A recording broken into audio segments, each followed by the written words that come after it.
लाहौर मुल्क में ज़िमनी चूंडनि लाइ क़ौमी असेंबली जे 5 जॾहिं त सूबाई असेंबली जे 16 ख़ाली सीटुनि ते पोलिंग जो अमल जारी आहे। मुल्क में ज़िमनी चूंडनि लाइ क़ौमी असेंबली जे 5 जॾहिं त सूबाई असेंबली जे 16 ख़ाली सीटुनि ते पोलिंग जो अमल जारी आहे। पोलिंग सुबुह 8 वॻे खां शुरू थी शाम 5 वॻे ताईं बिना के वक़्फ़े जे जारी रहंदी।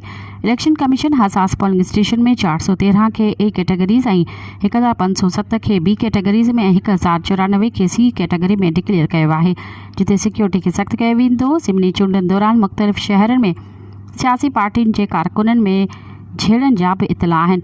पुलिस मूजिबि PP 54 नौरवाल में कोटा ताजू जे इलाक़े में 2 सियासी पार्टियुनि जे कारकुननि में झेड़ो थियो। झेड़े दौरान हिकु सियासी पार्टी जो कारकुन मारिजी वियो। मज़ीद ख़बरनि ऐं तफ़सीलात लाइ विज़िट कयो असांजी वेबसाइट www.awamiNewsHD.com ऐं ॾिसंदा रहो अवामी न्यूज़ HD।